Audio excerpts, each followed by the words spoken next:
Alô, gente de todo o meu Brasil.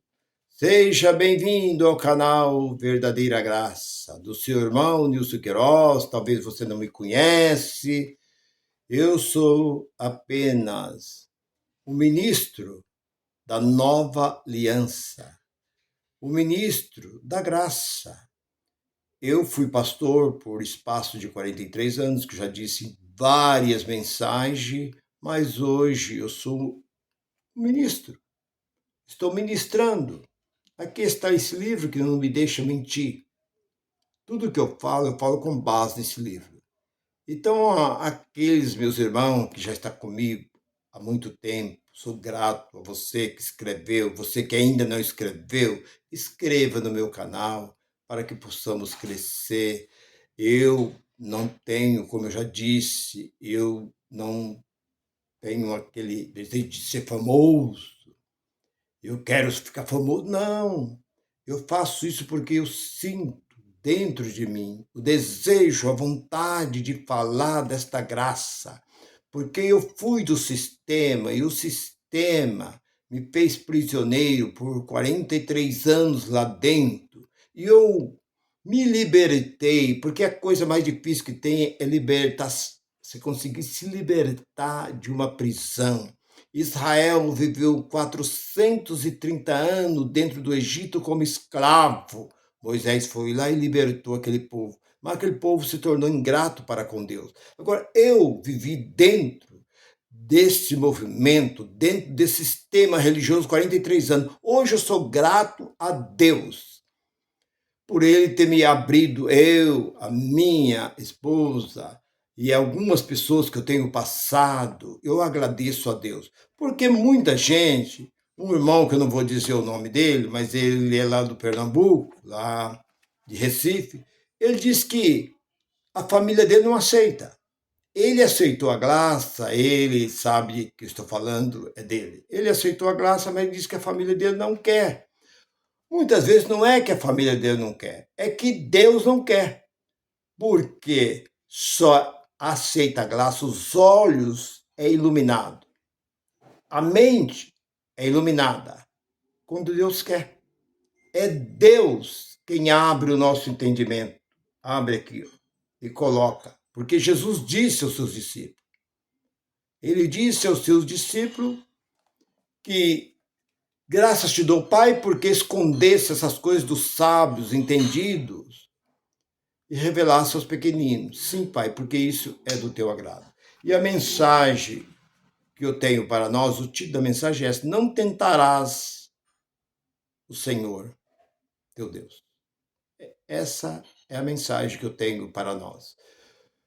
Porque muita gente se apega em coisas que nesse livro não está dizendo que nós temos que fazer. As pessoas têm que prestar muito atenção, porque o que está escrito aqui já cumpriu. Isso não é mandamento nem ordenança, a pessoa tem que ver o que Deus disse para o seu povo, não para mim nem para você. Porque nós, gentil, Romanos 2:14, não temos lei nenhuma. Nós não temos lei. Nós somos um povo privilegiado.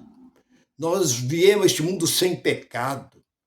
Nós não precisamos fazer nada. Ele fez tudo por nós. Por isso que nós somos gratos a ele.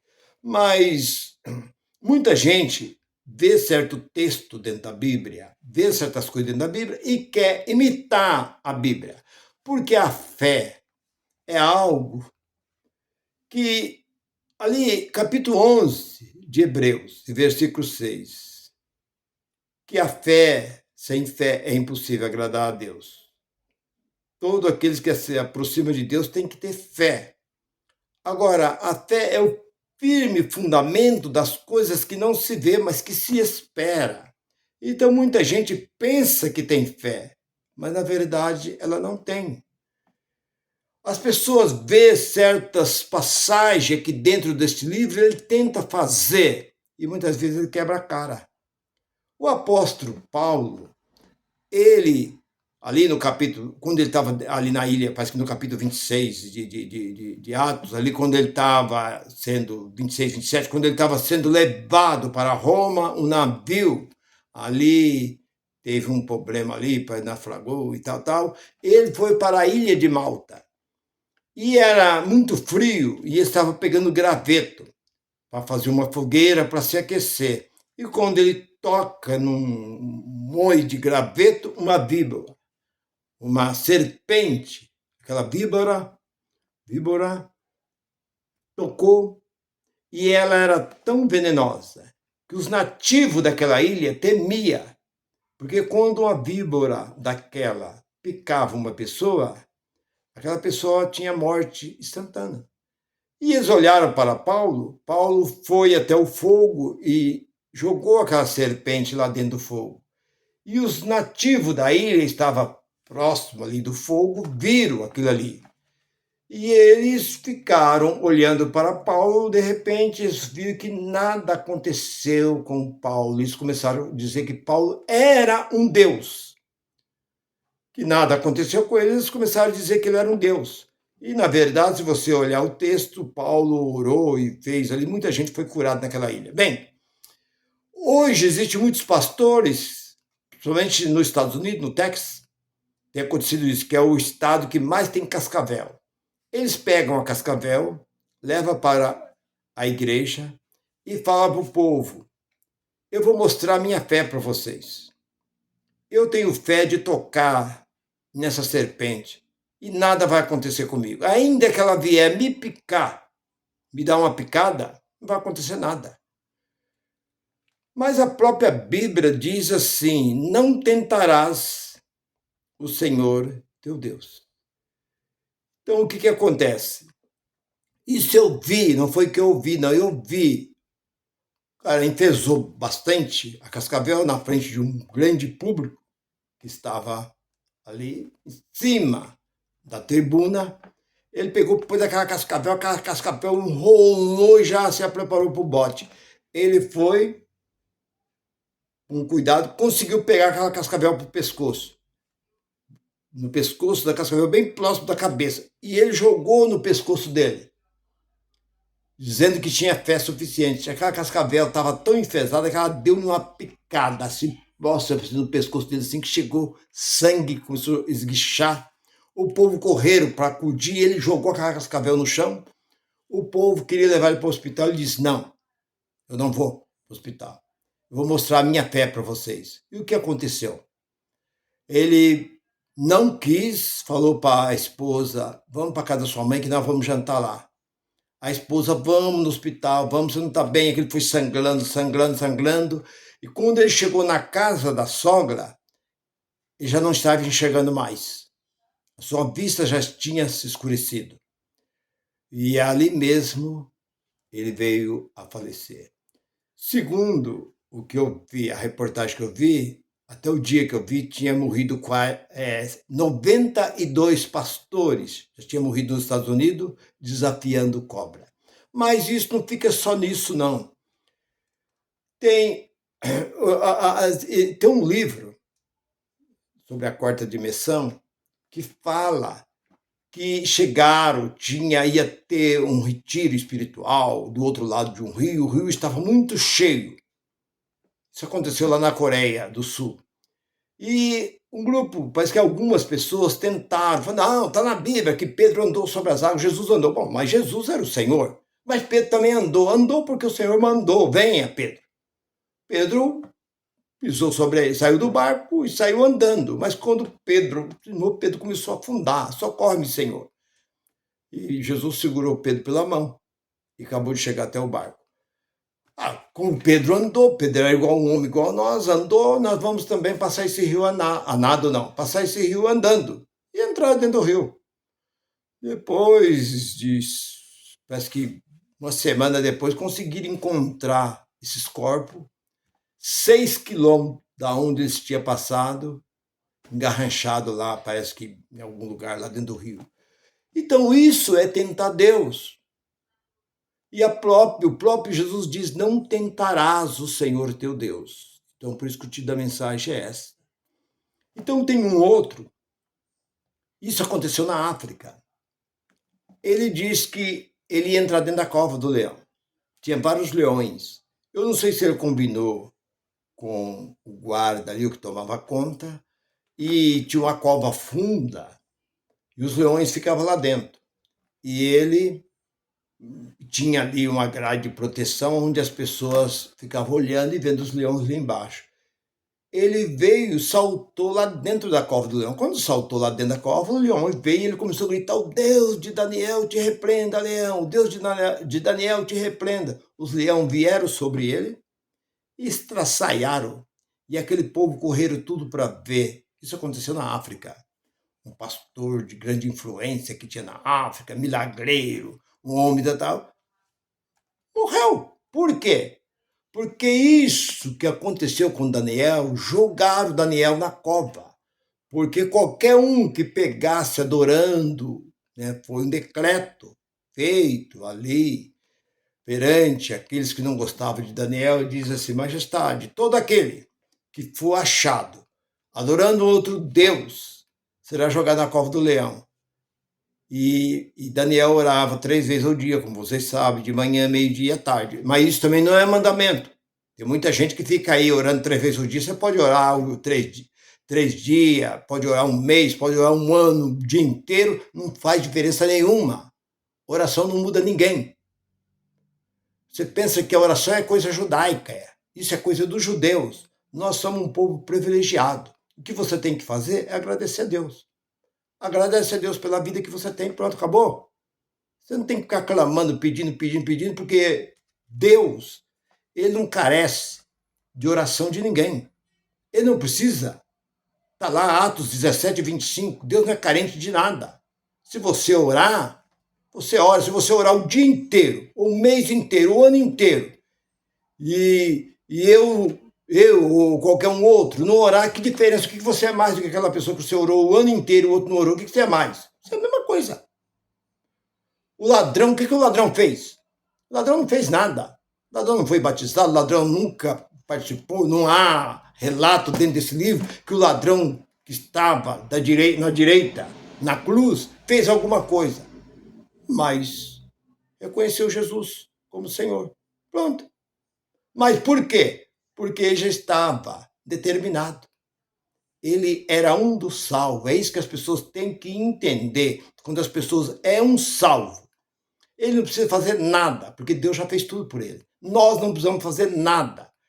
Se você orar ou não orar, não faz diferença nenhuma para Deus. O que você tem que reconhecer e saber que Deus é o Senhor e que a sua vida está nas mãos dele. Então você levanta pela manhã, agradece a ele. Chegou do seu trabalho, agradece a ele pelo dia de trabalho e tal. Agradece a ele pela família, pela saúde e assim por diante. Mas a oração não vai mudar. Você vê que Zaqueu não estava pedindo nada para o Senhor. Se eu for, desce, Zaqueu, que eu vou te salvar. O que Zaqueu estava fazendo lá? A curiosidade de Zaqueu.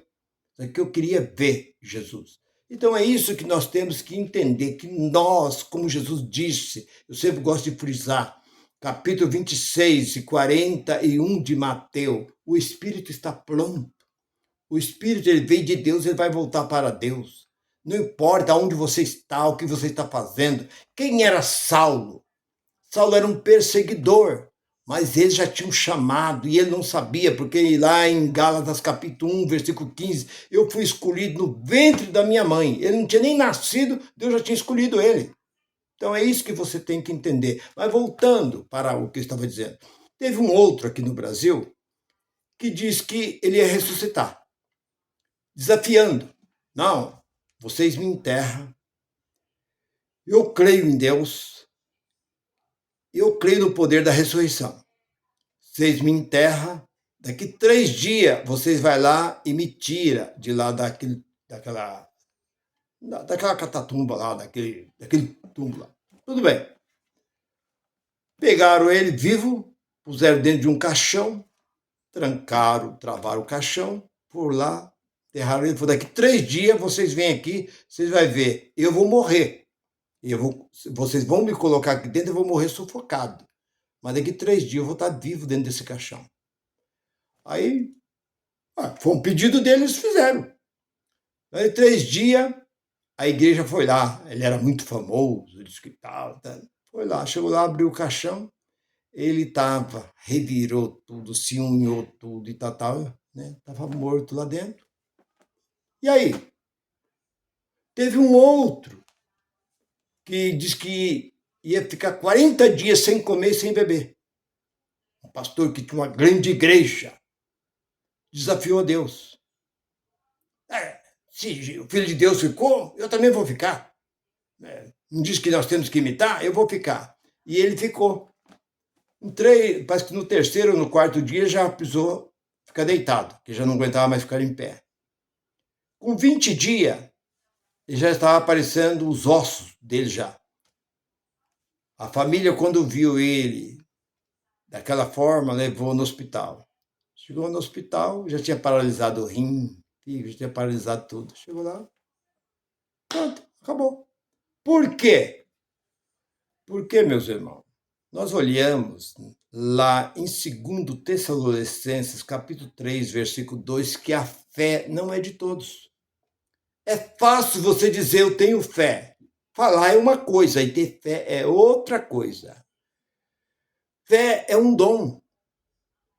Não é para todos. E outra, não se desafia a Deus. Não tenta Deus. Não pega um copo de veneno. Tempera um copo de veneno e bebe, que se você beber, você vai morrer. Não pega um escorpião. Vou colocar esse escorpião aqui dentro da minha boca, ele não vai me morder. Abre a boca e joga esse escorpião lá dentro para você ver. Vai lá, pega uma caixa de abelha, tá lá, uma caixa de marimbondo, uma caixa de abelha, vai lá, põe a mão lá para você ver o que vai acontecer. Não vai me ferrar nenhuma, porque eu não para com essas coisas. É o que nós estamos vendo, alguns malucos querendo, muitas vezes, mostrar que tem poder. Mas nós vemos que os apóstolos receberam de Deus, como Pedro diz, dai-me uma esmola, capítulo 3 de Atos, lá na porta do templo chamada Formosa. Dai-me uma esmola. O que Pedro diz? Eu não tenho ouro, não tenho prata, mas o que eu tenho? O que Pedro tinha? Ele tinha Cristo na vida dele. Ele era um homem que tinha. Ele falou, o que eu tenho eu te dou. Então é isso que nós da graça fazemos. Eu prego e eu ensino o que eu tenho dentro de mim. Aprendi com os meus irmãos da graça em 2020 e de lá para cá abri esse canal e hoje eu estou transmitindo o que hoje eu não tenho dúvida o que Deus fez na minha vida. Deus fez uma grande transformação na minha vida, na vida da minha esposa, na vida aqui de um casal aqui próximo da minha casa. Deus também fez uma transformação na vida deles. Então hoje eu fico grato e estou transmitindo e fico muito feliz por você, meu irmão Macir, meu xará Nilson, meu irmão Paulo Roberto, o meu irmão Antônio, o meu irmão Rogério, o meu irmão Cícero, né? Então, eu fico muito grato por você, o meu irmão aí de Guarulhos, meu irmão daqui de Campinas, meu irmão de Arara, meu irmão de Itajubá, enfim, todos esses irmãos. Eu fico grato por você estar me acompanhando, João Batista, Nilton Rocha, Nilton Lima, aliás, lá de Volta Redonda. Eu fico muito feliz por vocês. Então, um abraço para todos vocês. Vai aqui um abraço caloroso e um beijo no coração de todos vocês. Se você ainda não inscreveu, inscreva no meu canal, para que possamos juntos crescer. Porque o apóstolo Pedro diz, capítulo 3, versículo 18, crescer na graça e no conhecimento de nosso Senhor Salvador Jesus Cristo. Fique com esta palavra, graça e paz para todos. Bye, bye.